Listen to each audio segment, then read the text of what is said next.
Week 17, almost done. I would assume there's still a decent amount of players out there from the Niners-Lions game, although are we a little bit worried, Dad? You can give us a minute here. Lions don't technically have anything to play for because it's all going to come down to that Week 18 game against Minnesota. Are they going to sit some guys, rest some guys, or that's not how they roll? Nah, I don't think they recently had a run in November where they played 3 games like in 10 or 11 days.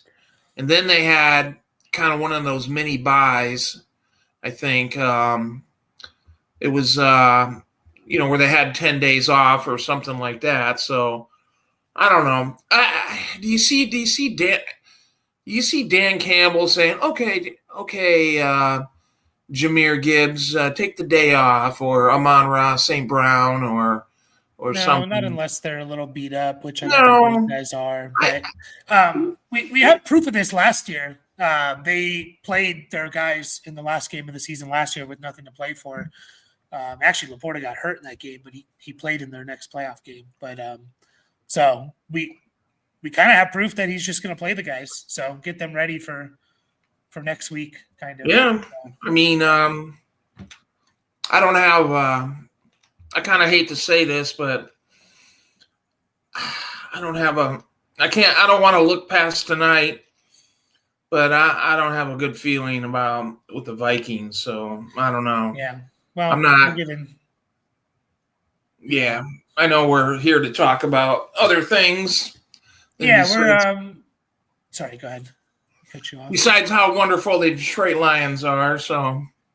Yeah, well, if you've been watching these videos, we've been going over winners and losers from each week. This week, we're going to go more of a season-long theme here. We're going to look at it season-long, some busts of guys that you drafted to be good, some players that were good that you didn't draft to be this good. We're going to try and avoid, some of the, obviously, like Saquon, like you drafted him to be good and he was awesome. So things like that. Quick little programming note, and you can skip this if you don't care. But we will be putting out content on the off season, a lot of Dynasty stuff. If you don't play Dynasty and you want to, join our Discord. It's free. Link is in the description of the video. We'll get in there and we'll put some Dynasty leagues together. Or, just listen and we'll be talking a lot about rookies. That's going to be a big theme for the next 3-4 months. And honestly, even if you don't play Dynasty, that could help you in redraft because I didn't add any rookies into the winners or losers here because I just wanted to say, like, overall, together, this rookie class was pretty damn awesome. I was just looking at it. Quarterbacks, rookie quarterbacks that made a difference. Jaden Daniels finishes the QB4, Bo Nix the QB9, so we had 2 top 10 quarterbacks. Caleb was QB14, surprisingly. I know it doesn't seem like it, and he had his moments, and we still think he's going to be pretty good. Drake May, on games he started, averaged over 17 points per game. That would have been QB13 on the year. So he was really good. Obviously, we still have Michael Penix to see, J.J. McCarthy. Running backs, Bucky Irving, RB16, and he was sharing the backfield. Isaac Garendo in the 2 games he started to average 17.5 points per game. Tyrone Tracy, RB28, and he didn't really take over until about 4 or 5 weeks in. Still think guys like, Trey Benson, and we'll see about Jonathan Brooks. And there's a couple other guys, Marshawn Lloyd, Jalen Wright. Wide receivers, we had 3 guys finish top 15. Brian Thomas is the wide receiver 4. Malik Neighbors, wide receiver 7. And McConkey, wide receiver 13. Xavier Worthy, wide receiver 28, who's been coming on lately. We've seen flashes from Leggett, Coleman, Jalen Coker, who was undrafted, Malik Washington. And that doesn't even count guys like Marvin Harrison and Roma Dunze, who we think can be good. And then, of course, Brock Bowers, tight end 1 this year. So a lot of really good rookies. So just wanted to give them a shout out there. That's a hell of a list there. So, and we could spend the whole show talking about these rookies, to be honest. Absolutely. I mean, there's plenty there. And yeah, so there's value in listening to our rookie content because, the obvious guys are there, but, guys like Tracy and Bucky, who dad, you mentioned back in January, February last year, he was your favorite running back in this draft class, and he was the best rookie running back. So, yeah, there is value there, even if you don't play Dynasty. Hey, I want to say one thing about our worst list. So, it was based upon, the worst list. We know injuries are part of it. So it's kind of hard to say, this guy was on our worst list, and because he had an injury. But it's part of it. It's part of fantasy. It's part of the NFL. So if you drafted somebody high and they had an injury, well, they possibly could make the worst list. Okay, so it doesn't mean they're the worst player, or anything like that. It's just like, just kind of screwed you over on your fantasy league and stuff like that. But anyway. Yeah, I think there's only one of those, by the way, and it's good conversation anyway. So we'll get to that. We'll start positive, though. Baker Mayfield is definitely a winner here. And obviously, again, we're not talking about Lamar Jackson and Jalen Hurts. Those guys were drafted to be good. Baker maybe went undrafted, over almost 4,300 passing yards. The numbers are a little crooked there. 39 touchdowns, 15 interceptions. He was a gunslinger. Also gave you averaged about 19 yards on the ground per game. Rushed for 3 touchdowns is the QB5. I mean, we heard it when Joe Burrow threw for 40 touchdowns. There's only been 11 quarterbacks, now 12 with Joe Burrow, who've thrown 40 touchdowns. I think 20 seasons now.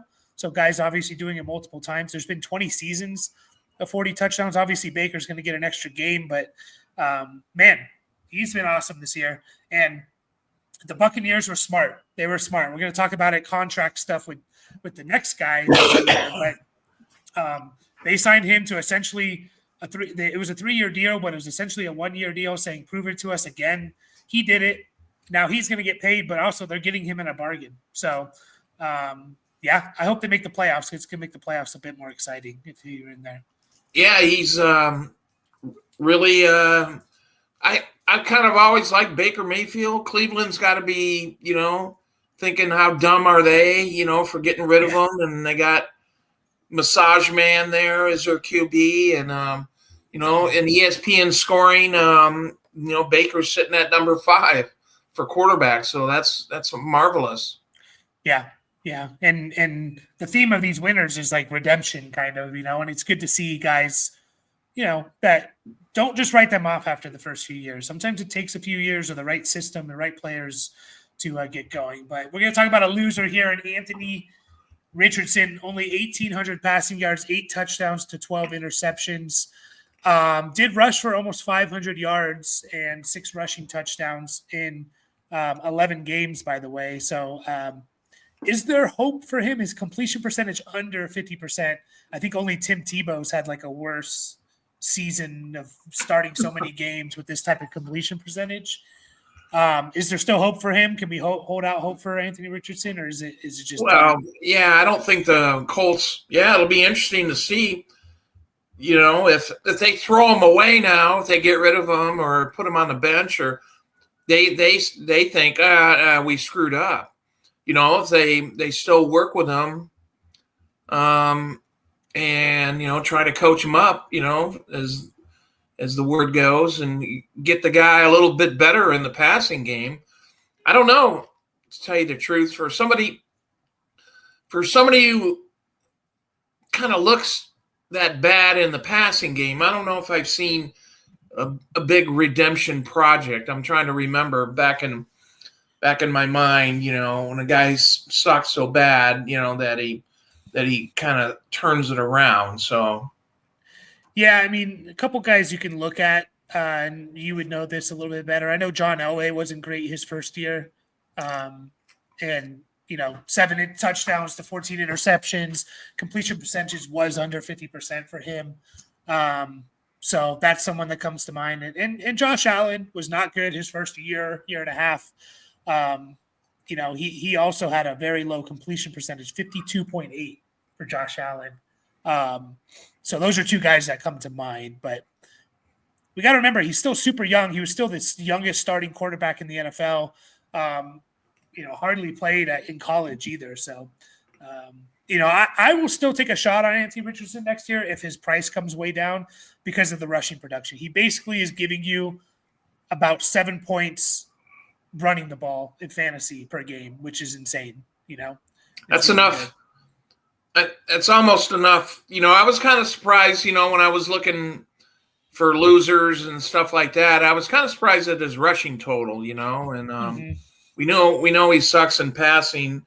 And I thought, that kind of fills in the gap a little bit, but it's still just think. All you do is you think, my God, if he was just a little bit better in the passing game, this guy would be, top 5 fantasy. Yeah. So, but it's not quite there yet. He's a loser. 45 yards per game on the ground and basically about half a touchdown per game. So, that's about 7.5 points. Sam Darnold redemption tour continues. Another crooked number. I don't know what I did there. 4,150 passing yards, 35 touchdowns, 12 interceptions, 200 rushing yards in the touchdown. He's the QB7.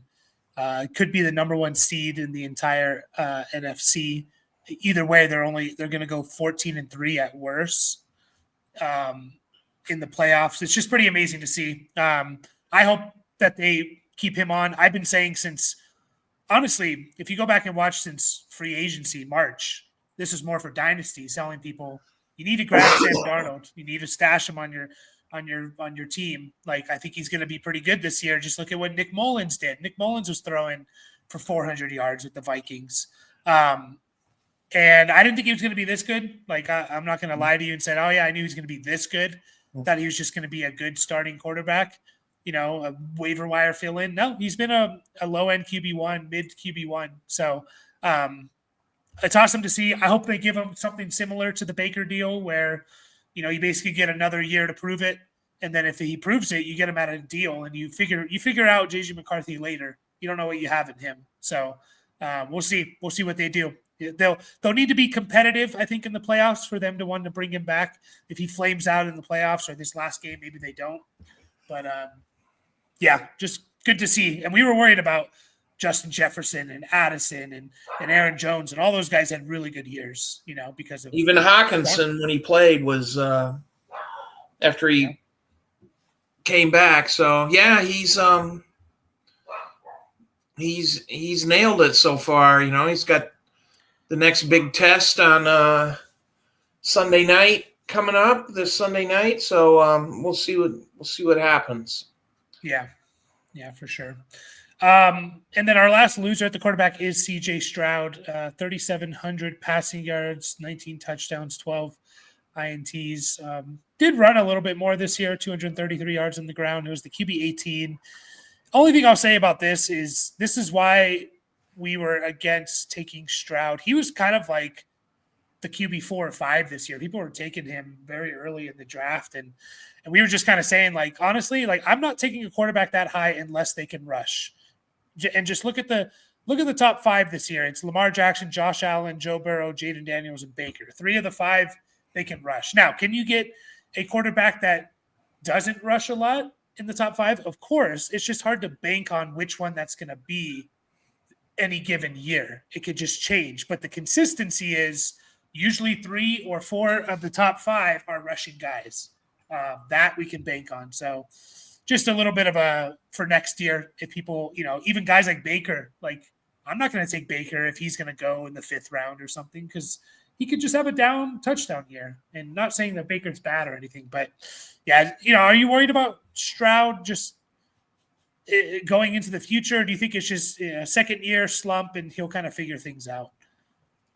Yeah, it'll be interesting. Everybody was kind of thinking he's the next coming of Peyton Manning or something like that. And so you gotta, it doesn't happen overnight. So they get film on guys and stuff like that. And it's kind of like baseball, you're a pitcher, you're a hitter. They get some film on you and they understand what your strengths and weaknesses are, and then they exploit them. Same thing in the NFL, in a quarterback or a wide receiver.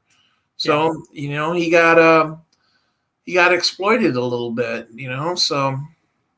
Yeah, offensive line's not great. Obviously, the weapons, Nico getting hurt, Tank Dell getting hurt, not great. But I still believe that Diggs, I still believe Stroud will. We've seen this before.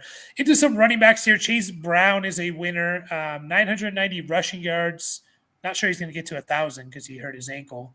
54 catches, 360 yards, 11 touchdowns. He really get going. They didn't really start using him until week 4. He had his first 3 weeks, 3, 4, and 7 carries, and then he was double-digit carries from that point on. And then, of course, when Zach Moss got hurt, he was even better. But from week 4 on, he finishes the RB11 on the season. Week 4 on, he was the RB6. So he was awesome this year. And I don't think the Bengals are going to value running backs too much going into next year because they have so many other holes to fill on defense, in particular. Maybe another receiver if T. Higgins is gone. So I don't think I saw a mock draft where they drafted Ashton Jeanty, the Boise State running back. I don't think they're going to do that. I think they go out and get defense or offensive line or a receiver help, and they have a good player in Chase Brown. So I remember you liking him, Dad, playing at Illinois. So. Illinois, yeah, it was a Big Ten. He was a volume guy in college, and I kind of liked that. And so it seemed after they got rid of Mixon, I thought, yeah, he's going to fill in. Then it kind of surprised me with the Zach Moss thing, but he's definitely, he got hurt. They call it a high ankle sprain, so I don't know what the deal is. Yeah, good chance he doesn't play. But yeah, I mean, they quickly figured out like we need to get Chase Brown the ball more. After week 3, he was getting closer to 15 touches a game, and then of course when Zach Moss got hurt, he was 20 plus. He had from November 3rd until this last week, he had 32, 22, 27, 15, 20, 28, 21, 24 touches.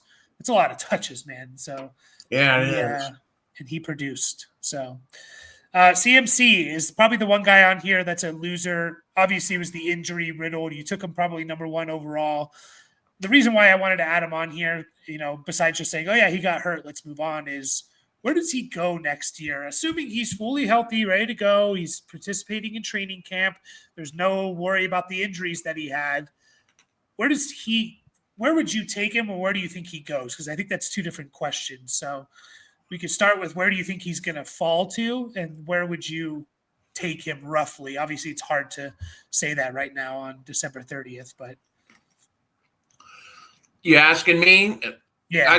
I'd say he might be like a 5th rounder or something like that. Oh. I mean, the things, any running back in the San Francisco system seems to do pretty good. It's always injuries, remember Elijah Mitchell, and then, Garundo, I guess. Who was the guy before Garundo? Jordan Mason. Yeah. Okay. Well, then he got hurt and stuff like that. So I mean, just follow it in the off season and kind of see what it is. I mean, he's having problems. He had Achilles problems, calf problems, knee problems. Those are big things. And the guy, I don't think he's in his 10th year. He's about coming up on his 7th or 8th year or something. So he's carried the ball a lot. Yeah, I think, I know it's hard to predict where he's going to go when we're sitting here 6 months, 7 months out. I think he goes way earlier than that. If you play in any leagues with me, he's not getting out of the first round. I'm still taking CMC in the first round. Maybe later in the first round, but I still think he's going to be very good. He will be 29 heading into next year. But yeah, if you do that, if you take him in the first round, which I totally get, you're going to have to adjust your draft then, and make sure you're covering whatever potential hole that he could leave. So I mean, and you can do that. I mean, you can draft CMC, then later on, it's like in the back of your mind, hey, I need an extra running back help, just to kind of fill in the hole. So, yeah, I'm not one to say like injury prone. Is that really a thing? And blah, blah, blah. Like, and I'm not going to worry about the age 29 thing, because this year was proof that it doesn't matter as much as when you have elite Hall of Fame caliber guys. Derrick Henry was awesome. James Conner was awesome. Joe Mixon was awesome. Aaron Jones was really good. Like these, Alvin Kamara was really good. These are all players that are a bit older, and we know they're elite. We know they're Hall of Fame caliber players. So I'm not worried about that. I'm still taking him in the first round. So interesting, though. Interesting to see where he'll go. Chuba Hubbard. Obviously, sucks that he didn't help you in your fantasy championship. They kind of just shut him down more because I don't think he had a season-ending injury necessarily, but they're out of it. 1,200 rushing yards, 43 catches, only 170 yards and 43 catches is not good, but he did have 43 catches, 11 touchdowns, was the RB12. We talked about it like, hey, I don't think Jonathan Brooks, like when we were first talking about it in August and July, we were saying Jonathan Brooks at best mid-October, and then it started getting to like the first month of the season's done, and I started saying Jonathan Brooks until after the bye, which is after Thanksgiving, I think. And obviously Jonathan Brooks re-injured himself, didn't do anything. Chuba Hubbard, I mean, at least a fifth-round pick next year, fifth round pick. Absolutely. No, I say second or third rounder. I mean, he just project his numbers out to a 17-game season. That's 1,400 yards, rushing. Mm-hmm. And the catches, I know the yardage isn't great, but it's like, yeah, this guy, don't ignore him next year, Hopefully his injury's not significant, but no, I don't think it was. I think it was some soft tissue stuff, and they basically just said like, we're not in it. See you next year. Yeah, and they extended him, by the way, even though they drafted Jonathan Brooks. So, I mean, if he brings his like 4 yards per reception, even for poor receiving running backs, is really bad. Usually the elite receiving running backs are like north of 7.5, 8 per reception. Even the mediocre ones are usually around 5 or 6. So let's just say you bump that to 6 yards per reception. He's looking at 250 yards or something, which is much more, much just more acceptable. PPR value with 43 catches. That's pretty good. Yeah, for sure. And he did this last year too when he took over for Miles Sanders. So ETN, oh man, 527 rushing yards, 36 catches, 225 yards, 2 touchdowns, was the RB39. Didn't really miss many games either. He's only going to miss 2 games this year if he plays the last week. So it's not like he was injured. Big change from last year, obviously, but and he started to lose time with Tank Bigsby. ETN, why he was so good last year, he was just playing 70% of the snaps. Barely got over that. He was like at 50, 60 most of the year. So there's going to be changes in Jacksonville. Are you worried that ETN's going to be kind of a victim of that change? Or do you think he'll bounce back potentially if they get the right coach in there? I don't see him going anywhere. Yeah, they did his production. Yeah, the production, though, is – it'll be, last year he carried the ball quite a bit near the end. He had 1,000 yards. His yards per carry weren't really great. I mean, he doesn't seem to be this big explosive guy. He just kind of, I don't know. He has a little bit of a volume. Maybe the party's over. I mean, as far as, between him and Trevor Lawrence, it was a big deal to them coming out of Clemson together, but I don't know, man. I think that's why I would leave a little bit of hope for him, is that he is buddies with Trevor Lawrence and coming out of Clemson. And they still, even though it's not the coaching staff that's going to go in, they still invested a first-round pick in him. And so, that and the fact that he is he's good with the ball in his hands, and his yards per reception are in that elite number. Even this year it was over 6 in a bad year, over 8 in his career, I believe, before that. So those 2 things, I think there's still a little bit of hope in depending on who they bring in there and stuff. So JSN as a winner here. 96 catches, 1,121 yards, 6 touchdowns was the wide receiver 8. He started off a little bit slow as well. Like when he started to really get going, he was even better. He kind of got you to the championship. Unfortunately, he put up kind of a dud. I think we're gonna don't let that leave a sour taste in your mouth a little bit. Like receivers and players are going to have bad games. That's just the fact of it. JSN since week 4 since week 8 hadn't had a bad game. So if you swapped week 17 with week 11, you wouldn't be thinking anything, right? And unfortunately, we just hope these players don't have bad games in the fantasy championship. But he was awesome this year and kind of showing why he was the number 1 receiver taken. So obviously Lockett's done. I think he's kind of overtaken Metcalf as well as the number 1 guy. Do you agree with that? Oh, absolutely. I thought Lockett would be done last year, but the Seahawks must like him. But he's he'll probably have to find a new team, I'd say. Who, Lockett? Yeah, Lockett. Oh, yeah. Yeah, probably. But yeah, he was awesome, JSN, and he should be taken, as a top 12, 15 wide receiver next year, in my opinion. Debo does play tonight, and a lot of people are going to disagree with this if he puts up a big game tonight, because then that's 2 big games in your semifinals and finals in fantasy. So I will say that, like, if he has a big game, I think a lot of people are going to ignore what he did before that if you made and say, hey, he won me a championship. But yeah, he's not been good. 50 catches, 665 yards, only 120 rushing yards. If you told me McCaffrey was going to miss basically the whole year, I would have told you, Debo has 300 or 400 rushing yards and 5-6 rushing touchdowns. Didn't do that.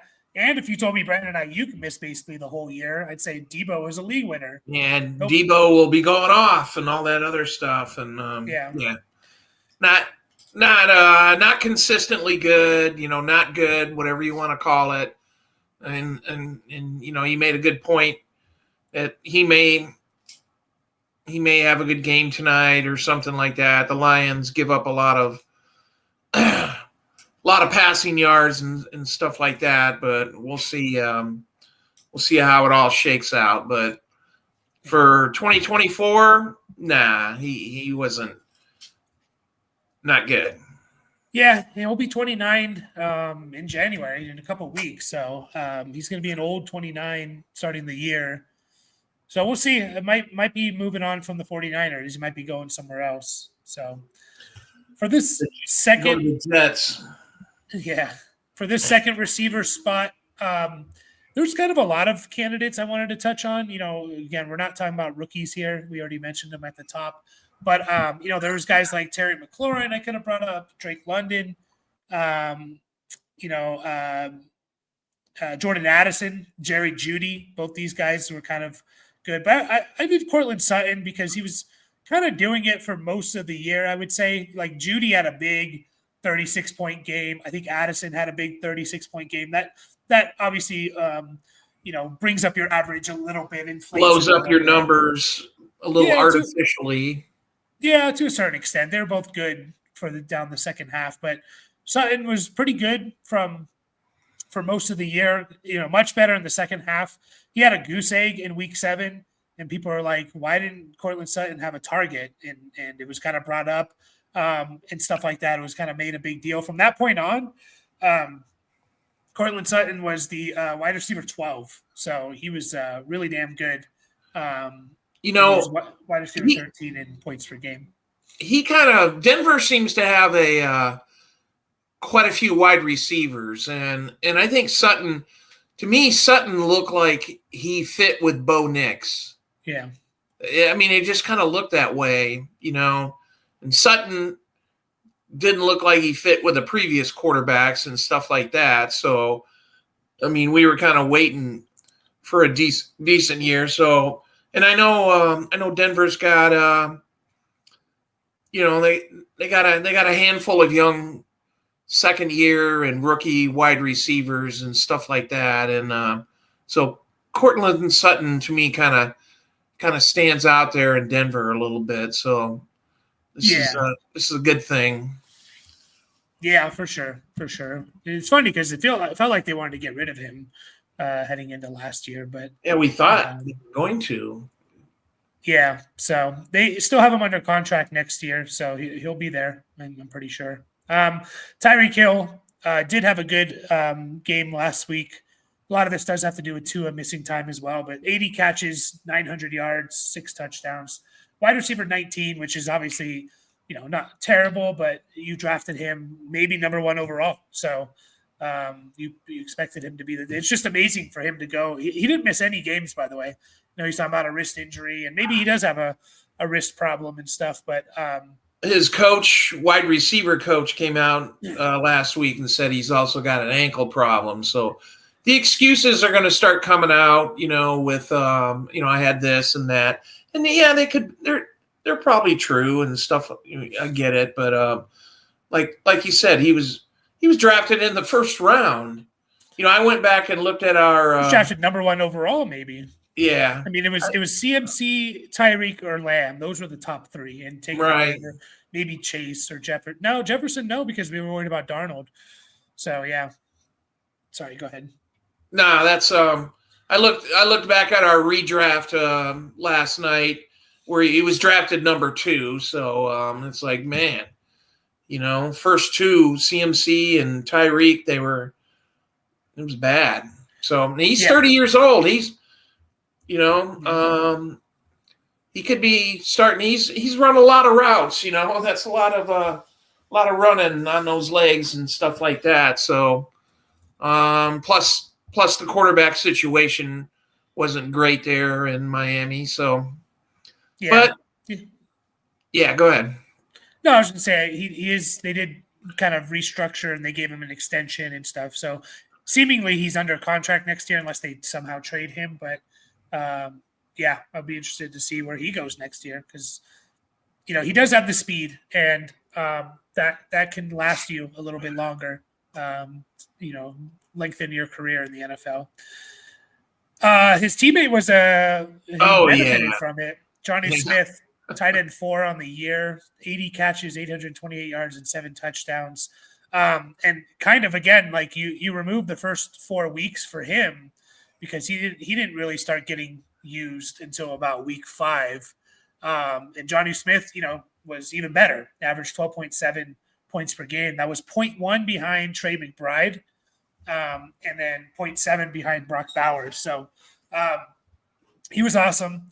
And what's funny about Johnny Smith? Because I remember him from when he was on the Titans in 2020, because I kind of picked him up middle of, first after the first few weeks, because he was pretty good that year. Raw numbers, not so much, but he had 500 yards and 8 touchdowns for that Titans team was pretty good because they weren't throwing the ball a whole lot. I think Henry ran for 2,000 yards that year. And then he signs a big contract with New England, and then they don't use him. He just goes to die in New England for 2 years, goes to Atlanta, and basically outperforms Kyle Pitts last year. And then under the radar, Miami signed him in it was one of those weird things where you could sign him before free agency. So they signed him back in January of last year. And he came out and he was awesome, And if you took a chance on him or if you picked him up, you found your tight end who was he was consistent too. He was not the typical tight end, good, bad game. He was just consistently good. Yeah. I think this is what I thought about him going to Miami. I knew, he was a decent tight end, he could play and all that other stuff. And then he went to Miami, but we've seen a previous tight end, Gesicki, Mike Gesicki, go to Miami, and he's a good pass catcher and a decent tight end, and he just kind of faded away. Yep. So we thought, well, Jonnu was going to go down there, and he's going to fade away, unfortunately, but obviously not. So yeah, it's and this is something to think about for draft stuff too. It's these tweener guys that are they're not quite full tight ends and they're necessarily blocking like crazy and and stuff like that, but they're really good receivers. Gesicki is the perfect example of that. Because you look at Jonnu, you would think Jonnu must be starting 90% of the snaps and stuff. Not really. He plays 60 to 65%, maybe even lower in some of them. Like he's not. They bring in other guys to do more of the blocking because that's so you got to find the right team, the team that's going to use him as a receiver more than anything. So, that's just something to keep an eye on. We got a couple guys coming out this year in the tight end position that are kind of these tweeners. Sam Laporta. Sam Laporta is a loser here, unfortunately. 47 catches, 600 yards, 6 touchdowns. I will say this, though. Laporta has really been coming on as of late since week 13. He's been awesome. He's actually been the tight end 5, and he still has yet to play tonight. So, that's good to see. But it was one of my concerns about drafting Laporta. People were taking him second round as the tight end. Second round, yeah. And it was just like, I just want to see, he was really good last year. It was a little bit touchdown heavy with double-digit touchdowns. Not many guys could just be the focal point of the offense. We knew Laporta wasn't going to be with Amon-Ra there. So still a good player, still awesome, still great for Dynasty, and still will be good. I mean, he was still the tight end 9 this year. But just it kind of teaches you to be careful with taking tight ends that early, right? Definitely. So, yeah, he I don't think there hasn't been an injury problem or anything. They haven't been going to him as much. Maybe he's got more attention from defenses and stuff like that. But like you said, lately he's looking a little better, and but still people were drafting him in the second, third round thinking he's the next coming of Kelsey, and it didn't happen. So that's why he's on the loser list. Yeah. Yeah. That being said, he's not like miles off of where he was last year. He's averaging about 10 yards less per game. The catches are the big one. He's averaging a little over a catch and a half less per game, but he's still on pace for like 60 catches, 700 yards if he played 17 games. It's the touchdowns is the big one, but could he catch 2 touchdowns the next 2 weeks and tied last year? Yeah, pretty easily. So Tucker Kraft here I have as a winner. Not being able to include Brock Bowers, obviously. He was good. Tight end 7 this year, 46 catches, 670 yards, 7 touchdowns. Tucker Kraft was good. And in a crowded receiving room, he was kind of the more consistent option out of besides Josh Jacobs. Jaden Reed just kind of flamed out. Christian Watson, you can't depend on. Romeo Doubs is hit or miss. Dontavian Wicks is the same. It's like Tucker Kraft in the passing game was like the one guy you can kind of count on, especially over the last 5-6 weeks or so. He's been really good. So just something to note there. Wanted to give him a little bit of a love there, Tucker Kraft. And then we'll talk about Kyle Pitts, 45 catches, 600 yards, 5 touchdowns is the tight end 14 on the year. Yeah, I put 5 touchdowns. I think I meant 4 touchdowns. Yeah, 4 touchdowns. Yeah, 4. Because next year it could be 5 because he's gone 1, 2, 3, 4 to start his year. Let's just say Kyle Pitts is being drafted in like the 12th round next year. Will you still take a shot on him as a second tight end to say, hey, I feel like the potential's still there. Maybe it's going to all click like it did for David Njoku 7 years into his career. But who is drafting and I hear what you're saying, but I'm just thinking like, why would I draft a second tight end in the 12th round? So a lot of people draft backup positions. No, I agree with it. I understand, but I'm not, I don't know. Maybe 15th round or something like that. I don't know. Some people take the strategy, and I don't mind the strategy. I generally don't take top tight ends.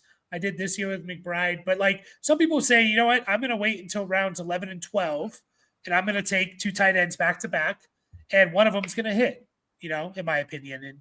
And if you did that with a Jonnu Smith or a Tucker Kraft, then you got a good value. Or even Brock Bowers was kind of late this year. just something to note there. Like if you take him with like I don't know, K. Dotton and Kyle Pitts, and you say, I feel confident K. Dotton's going to give me something, and Kyle Pitts has the upside. Like if you're going to take a second tight end, you might as well take a guy that has upside, right? So I don't know. It's just something to know. Like the guy still did have 1,000 yards his rookie year, and I don't know what the issue is, but maybe Penix can be good for him or something. Who knows? I don't know. I guess that's it. Last question here. If you are the Eagles and you're Saquon Barkley, are you trying to get the rushing record all-time single season? They have nothing to play for. They're locked into the number 2 seed. Or are you just resting your guys and the playoffs and Super Bowls more important? I'm resting Saquon. Well, you got to ask him, kind of, I guess. But here's the that thing. means – Go ahead. Well, no, that means you got to play all your top offensive linemen. And yeah, you're not just playing Saquon. You're playing your whole team. Yeah. Who are they playing? The Giants. That's the big thing. Shit. Yeah, okay. Maybe he wants to rub their nose in dog poop, and I mean, they already look. You don't need to rub it anymore. Those guys, it was on that HBO off-season Hard Knocks and all that other stuff that they bring up every other day. So I don't know. See, they don't get a rest going into the playoffs, so they're going to be playing in the wild card round. So. And that's the point. Like if you lose Saquon or you lose Lane Johnson or something or Mailata, somebody going to really hurt your team. Falls on your leg the wrong way, and geez, I don't know, man. It's tough. And Saquon, there was that clip of Saquon back, I think when they were playing the Giants the first time, where he could have set his single game rushing record, and he said no, let the young guys go play, let them get it. And it's going to be interesting to see because it's not 50 yards. It's 100 yards. It's not 200 yards. So it's definitely manageable, but it's not 50 yards. It's over 100 yards that he needs. And you need to play your entire offense. Maybe you can rush Jalen Hurts, but you need to play your entire offensive line. I think all those guys are at risk. I think he should be satisfied with 2,000 yards in 16 games. So, I mean, I'm not him. I'm not the team and all the other stuff, but I mean, we can throw a little common sense to it. So I don't know. I think the whole Giants thing makes it a lot more interesting. Yeah, I think you're right on that, kind of. But like I said, do they really want to rub their nose in dog poop? So I don't know. Yeah, but it will be interesting. But that is it. And the rest, a lot of content again, a lot of dynasty rookie stuff. So if you're into that, make sure to subscribe. If you want to get into it, join the Discord. Appreciate everyone all year long. It's been a successful year for us, and we're going to keep going. So any last words there, Dad? No, thank you. We've had a great year so far, this past year. So it's been fun doing this best worst and other stuff. So just listen. We're already pivoting to looking at scouting rookies, giving our point of view, dynasty type stuff. So keep watching. Yep, definitely. And again, it will be valuable to you even if you don't play dynasty. So that is all. And we will. I will be going live tonight after the game to see who all won the championship. So appreciate everyone and see you all then.